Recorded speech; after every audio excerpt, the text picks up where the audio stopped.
So here's what we think about dividend investing. Here's the very first thing. When it comes to investing, we like to focus on both components of return. Income component is a singular component. There's another component of return that's capital appreciation. I buy something today and it's worth something tomorrow. When you only focused on income, when you only focused on yield, when you only focus on dividends, you're kind of saying, okay, I'm going to put out of sight, out of mind the thought of appreciation. Well, you're getting rid of half and oftentimes more than half of the equation. So we think, just like factor investing, dividend investing is often too singularly focused, where the outcome that you hope to achieve would be more easily attainable were you not so laser focused. Well, also, and this is coming from my public accounting background, I know how inefficient dividends are from a tax standpoint. It's because I don't know if a lot of people realize this, because we just take it for granted, is dividends first have to go through the corporate taxation system, meaning the companies that are paying you the dividends, they're going to pay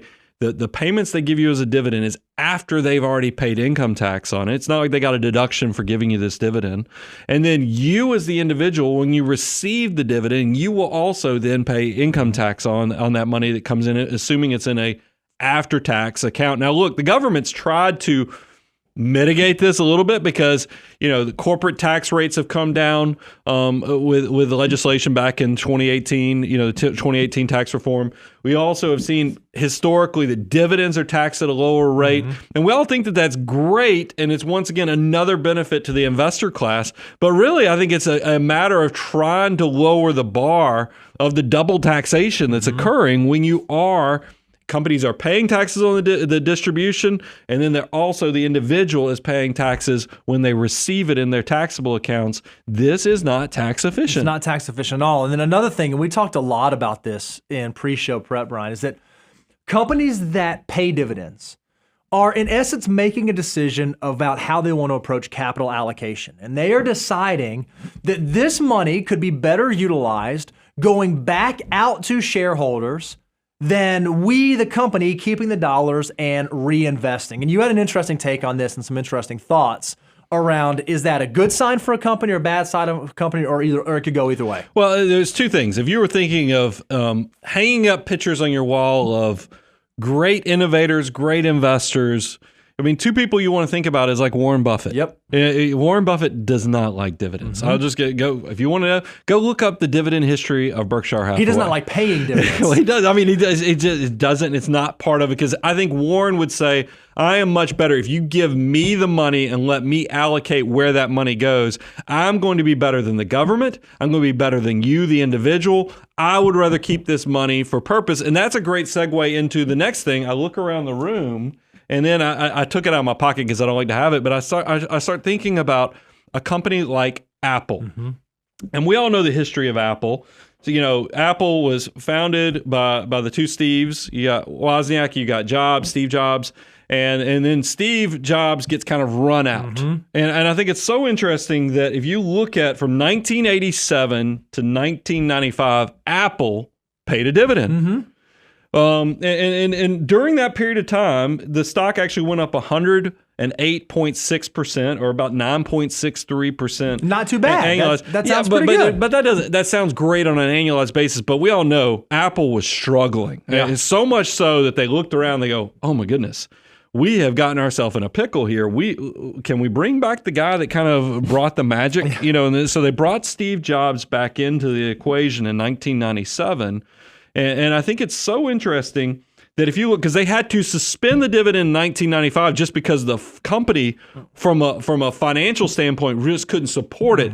But then you did not see a dividend from 1995 all the way through 2012. And what I think is interesting, we all know, sadly, Steve Jobs left this earth way too soon. He passed away in 2011. And what happened from that period of 1997 all the way through the Steve Jobs era of the late 2010s, and we have the iPod that has changed my life, changed your life because you're watching our content. We've got the iPhones have come on the scene. We've got there's so many things. The Apple Watches that we all of us nerds walk around with, and a lot of those original ideas came through innovation. They came from somebody who said, I want to keep this money because I want to throw it into research and development. I want to come into, there's a better way for me to expand and grow this company than just issuing out a dividend. And that's why when you look at the annualized performance during the Steve Jobs era, you quickly see that it had a rise, an appreciation of 4,101%. That's not a misstatement, or an annualized performance of close to 25%. That is very valuable in understanding, is that, because I look at it as a sad statement. When I saw that Apple was going to start reinstating the dividend after Steve Jobs passed away, I was like, man, that's kind of sad. And you saw ideas. Well, you see the same thing when Microsoft added it and others. It's because it means they are basically implying the company is so mature now that we have more cash than we know how to deploy, to grow, to expand, to innovate. We're just going to give it back to the investors, which is great, but it's also sad because it's just realizing that the company's in a different place now.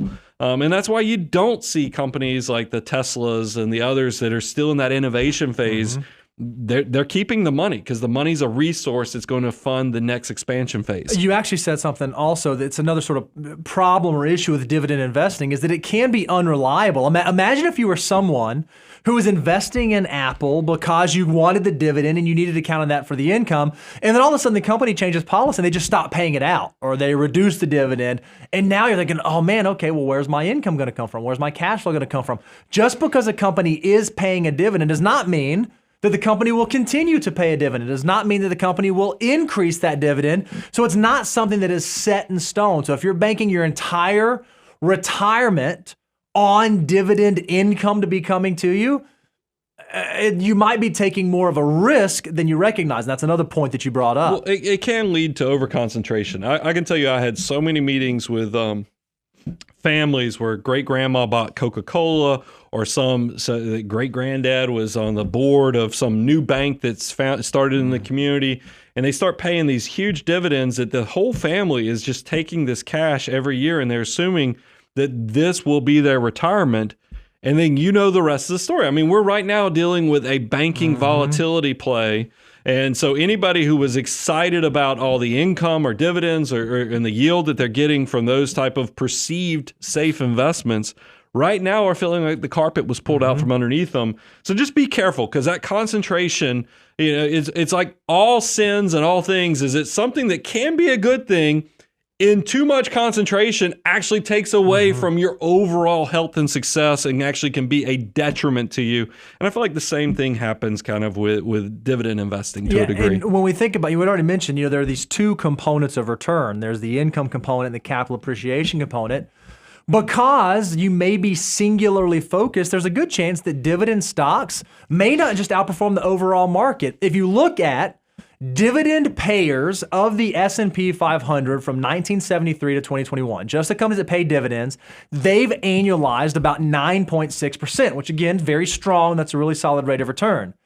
But if you look at just the overall S&P 500, just the broad market itself over that same time period, it annualized 11%. So what does that tell you mathematically about what those non-dividend payers must have been doing from a performance standpoint? If 11 is the average, they must have been performing greater than 11% to bring the average up there. So if you're only focused on dividend investing inside of your portfolio, you as an investor may be leaving a lot of return on the table that could help to sustain your long-term retirement portfolio. I don't want people to miss here, because we're such optimists, but I feel like we sound negative on dividend investing. I'm not actually against dividend investing. It's no different than the same behavioral stuff when I talk about prepaying your low-interest mortgage early.